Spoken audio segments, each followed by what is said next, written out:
Now why? Why in the world would you attempt to body slam a non-violent protester for just frolicking around with the trans flag? What threat did this non-violent protester pose? This just proves that discrimination is still present. It's not just a fixture of the past and has now been in fact given a green light thanks to our discriminatory Supreme Court. At the Supreme Court, a First Amendment ruling with far-reaching consequences. The court's conservative supermajority declaring that Denver area website designer Lori Smith has a constitutional right to refuse to design wedding websites for gay couples. The court holding that Colorado's public accommodations law, which requires businesses that serve the general public to serve all equally, does not apply in cases where the product or service being offered expresses a message. You're already seeing businesses with no gays allowed signs, and you're probably gonna see white only signs make a return. So this is some separate but equal Plessy versus Ferguson crap right here. And just watch as Boy Scout Benny Shapiro tries to justify a pro-discrimination stance. There are a lot of people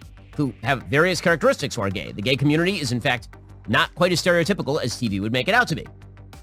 Which means that very often, quote-unquote, discrimination against a gay person is not, in fact, discrimination against a gay person. It's discrimination against behavior that is conducted by a person who happens to be gay. That is not the same thing at all. And that's the point the court is making. Well, I guess it depends on the behavior in question, then. So what is permissible behavior to you, Benny boy? Is it not permissible for me to wear my crown in your store? Or say, yas, queen, work, slay, mama, the house boots down? Or hold my partner's hand in public? Or, God forbid, use one of those dreadful pronouns? Is frolicking around with a trans flag not hurting anyone permissible behavior to you, Benny boy? Do I have permission to be my authentic gay self? Or is that behavior worth discrimination to you? Is then your straight people behavior worth discrimination to me? So could I do the same thing? Let's replay that clip and then we'll break it down further.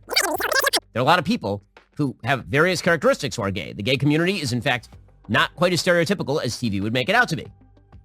Which means that very often, quote-unquote, discrimination against a gay person is not, in fact, discrimination against a gay person. It's discrimination against behavior that is conducted by a person who happens to be gay. That is not the same thing at all. And that's the point the court is making. Let's substitute the word gay for the word black and see what he says. Very often, discrimination against a black person is not, in fact, discrimination against a black person. It's discrimination against the behavior that is conducted by a person who happens to be black. Do you hear yourself? Now tell me, how do you distinguish or separate the behavior of someone's identity from the identity itself? You can't, because that's pure discrimination, treating someone differently because of their identity. Aren't y'all tired of this? This is all the Republican Party has. Hate, marginalizing other people, fear-mongering about the Marxist, socialist, communist, terrorist, trans people, because their economic ideas for how to fix the country are such awful, deplorable ideas.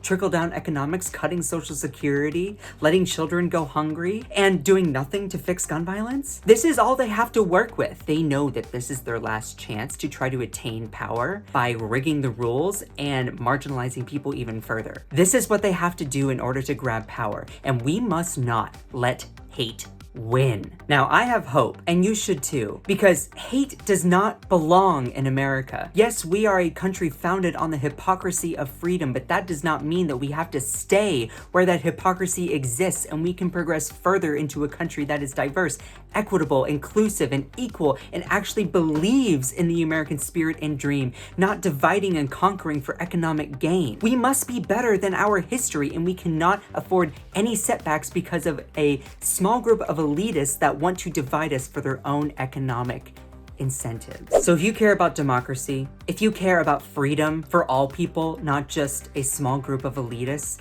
then subscribe down below. My name is Scott. You can find more of me on my YouTube and on my TikTok, which are both in the description below. They're really awesome. And most importantly, do not forget to smash that subscribe button to the breakdown. Do it because our future depends on it.